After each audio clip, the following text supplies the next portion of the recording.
Hi, everybody. So today is, I think, my last of these end of the year videos that I've been doing, and they've been a lot of fun. So make sure you check out my best and worst and most anticipated and just lots of fun videos. But today we're talking about my surprising and disappointing movies of 2024. And I got a lot to talk about. So let's dive in. Let's talk about it. So let's talk about surprising. Let's be positive first. And the first one that I wanted to talk about is I'm such a knucklehead because I didn't include The Day the Earth Blew Up, the Looney Tunes movie, in my best of 2024 because most people aren't getting a chance to see it. I don't feel like it really got a release, but then stupid me forgot to include it in my most anticipated because I already seen it. So let's just put it in surprising. But I really enjoyed this film. I thought it was really funny. I thought it had all of the Looney Tunes shenanigans that you could want. I thought the animation was really good. The only thing you might complain about is that it doesn't have all of your characters that you could want. Like there's really no bugs. There's no it's mostly spent with Porky and Daffy. So if you're hoping for like all of the Looney Tunes characters, you might be disappointed. But I really enjoyed this. I think it's the best, maybe the best Looney Tunes movie that we have ever gotten as far as a feature. So yay. I hope that it's a big hit. Then some other films that were better than I expected. So surprising, Inside Out 2. I didn't think the marketing looked very good. I was very nervous about the concept. It felt a little redundant. Having anxiety when you already have fear, when you already have disgust. What's it going to add? But they pulled it off. They managed to make it heartfelt and sincere and moving, and it worked, I think, pretty well. Another one that was better than I expected was The Best Christmas Pageant Ever. This was very true to the book. They didn't modernize it or make it overly dogmatic or preachy. It was a wonderful story that gets to the heart of really what Christmas is all about for Christians, but in a very accessible way. I really loved the cast. I got a chance to interview Dallas Jenkins, the director, over at Hallmarkies podcast. If you want to check that out, I really thought it was well done. Also, I think Wallace and Gromit: Vengeance Most Foul was really funny and a very effective Wallace and Gromit movie. I loved the animation, of course, from Aardman, and I was nervous because I thought that, oh, is this going to be like the Chicken Run movie, which was disappointing. It wasn't terrible, but it was disappointing. This was, I think, as good as Where Rabbit, if not better. So that's pretty cool. Also, I think Beetlejuice was a pretty entertaining legacy sequel for this kind of thing. It wasn't perfect, but it was better than I expected. Also, of course, The Wild Robot. And I was just so impressed with how grown up it was. There wasn't any of that like DreamWorks sidekick modern humor. It was really a movie that was for adults, but there was no attempt to pander to kids. But it was just very heartfelt about parenting.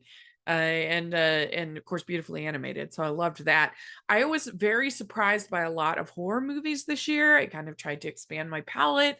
But The Substance, Nosferatu, Smile 2, I saw the TV Glow, Strange Darling, Your Monster, all movies that I enjoyed, as well as, just some other ones. You could even classify Beetlejuice in that kind of horror camp. So it was a good year for me as far as horror films, unexpectedly so. Another movie I liked way more than most, it seems like, was Arthur the King. I was so invested in the journey of this dog, and they emotionally manipulated successfully for me. I was really invested, and there was a scene on a zip line that I thought was extremely well done and extremely tense. Another surprise was A Real Pain. I did not like Jesse Eisenberg's previous film, and so the fact that this was so good, so entertaining, so funny, so easy to relate to, if you're somebody that was close to your grandma like I was, close to your cousins, that dynamic, and just the just how natural and authentic it felt. I think it was very good. A couple other smaller romances that you might not have seen or heard of. There was a little movie called Return to Sender that was on the Up channel that was so well done. It manages to tell multiple stories. They find this, this woman moves into this building and she finds this old love letter and they start to look into it. And there's multiple love stories. There's these two podcasters that, like, should they go into switch to friends to lovers? What's going to happen? That was so good. I loved this movie, and I wish that it hadn't got kind of lost in the Christmas shuffle. Then Girl Haunts Boy on Netflix. I really, really loved this too. Girl, she ends up like haunting this boy, like the title suggests, and they become friends, and it's really more of a friendship story than it is a romantic story and a coming of age story. And I got to interview the writing team behind it, and the director, and that was really fun over at Hallmarkies podcast. So that's one I recommend. I also recommend the little movie Touch. This is like Icelandic film. This was in my top 10 of the year. A beautiful romance that's jewel time. And it also captures the pandemic better than almost any movie I've ever seen. The older part is happening in March of 2020, and then he's trying to find his lost love. And so you see flashbacks to him and him falling in love with this woman in London in the 60s, and then him going back to try to find her. Really, really well done. Loved that. I also loved Musica. That's another great romance from 2024. And it captures Rudy Mancuso, his synesthesia, where he hears every little tick, he hears every beat, and it creates this incredible music. And just the way all the musical sequences were put together, so satisfying, so much fun. I loved it. Another one that I liked a lot more than most was Sound of Hope, the story of Possum Trot, and this movie about this whole town, this congregation, but really a whole town that decides to take in all the foster kids in their whole area by the end of it. And I thought it was pretty authentic and raw and moving, and I very well acted. So I really enjoyed that movie. So yeah, that's some of the surprises of the year. So many disappointments. uh let's go. So Wolves, I thought was just incredibly disappointing, and I thought the trailers made it look really fun, but it was just an exposition dump. It was charmless. The plot was uninteresting. They ended up actually not really even having that great a chemistry. It was just so bland. That was disappointing. The Fall Guy was a huge letdown. I loved the trailers, and I just couldn't believe that the movie decided to separate them for most of the movie. You missed out on all of their chemistry and all their dynamic and the romance of it all.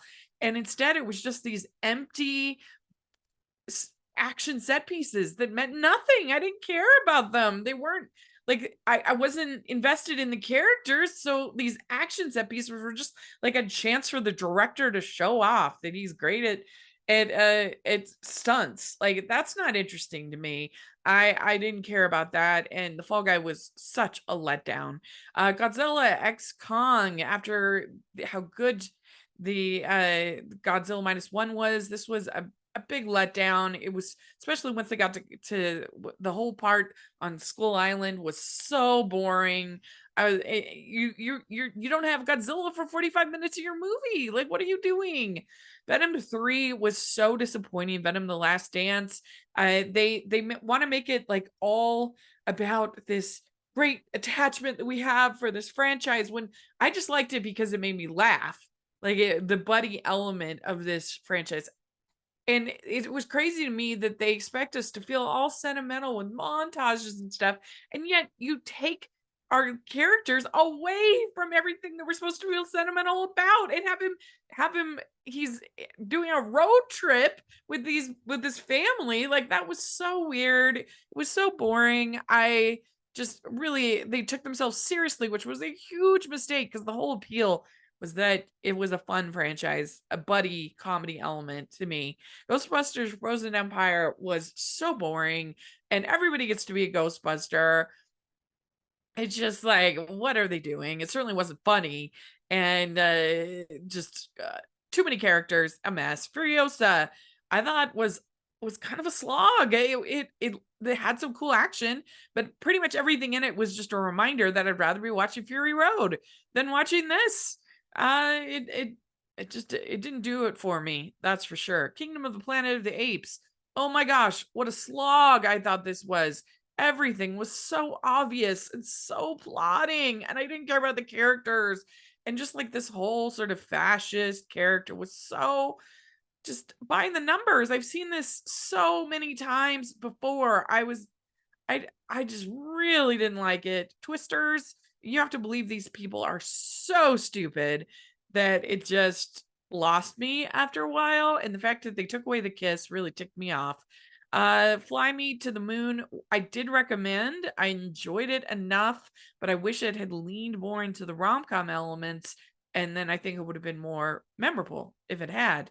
Instead, it was a lot of work, a lot of business, back and forth, as opposed to really being a true rom-com. Uh, there were a lot of musicals that disappointed me, and I thought I was like super easy to please when it comes to musicals. But Joker Folie à Deux, why did they have him sing like that? I have no idea. We know that Joaquin can sing. He was in Walk the Line. He sung well in that. Why did he sing this way? It's fantasy. They can make it sound however they wanted. What? Uh, that would have gone so much to me enjoying the movie more, but they just made the musical sequences unpleasant, and the way that they treated the original film was so strange, and just the whole movie was bizarre, and I don't know, not really in an effective way. Emilia Perez, just what a mess of a movie. It combined so many different aspects and not well. Moana 2 was so bland, full of remember berries to the previous film, and just it's instantly forgettable. Spellbound, what a disappointment. I thought that this could be really fun with the team they had behind it, especially Alan Menken doing the music, and it there was almost nothing that was memorable about this movie. And Skydance, if they want to be a player, they need to do better than their last two films. These have not been good enough. The end was it it was just so bland, even though it has all these songs and about the end of the world and stuff, but they were all just sounded the same, and it wasn't engaging or enjoyable. Other movies that I was disappointed by, Red One, how bad it looked, the lack of charm and any sort of engagement. It was just so bland. And then the Lord of the Rings, The War of Rohirrim, that was so disappointing. I was really hoping that it would be kind of a bridge in between anime and Lord of the Rings fans and kind of introduce people to anime, but it really was just a generic high fantasy anime with a couple mentions of Lord of the Rings thrown in there. So that was disappointing. And then a couple of Oscar baiting movies that I found kind of disappointing. I found Conclave to be disappointing. I don't really get the hype. I didn't get to know any of the characters, so why do I care which one they pick? Why is it thrilling to people? I don't understand. Because like it's well made, well acted, but I didn't get to know anybody. Why would I care if he picks this person or this person or this person? Because what?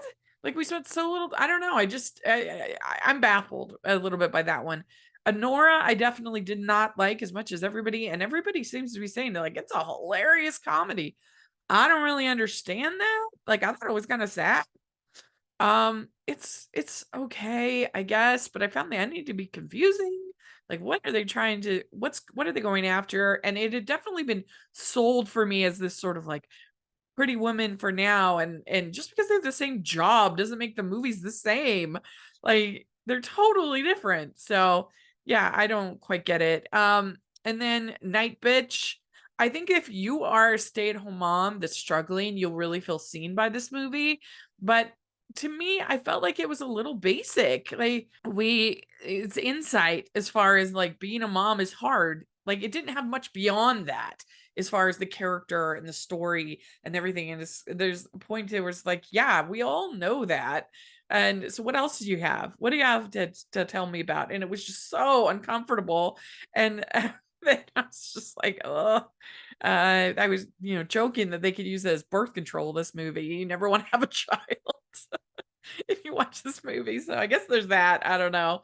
But I was hoping that it would have a little bit more going for it than just that message. So, we'll see. So yeah, that's the way it turned out. So those are some of the movies that disappointed me in 2024 and some that surprised me. Let me know what you think. What were some that you felt were disappointing and surprising? I would love to hear in the comment section. Let me know. And please like this video. Please subscribe to the channel. I would really appreciate it. Check out the Patreon group. That's the biggest way you can support everything I do. Also, check out the merch store. You got lots of fun designs in there, and you should definitely take a look. And also check out everything over at Hallmarkies Podcast. And thanks so much, everybody. We'll talk to y'all later. Bye.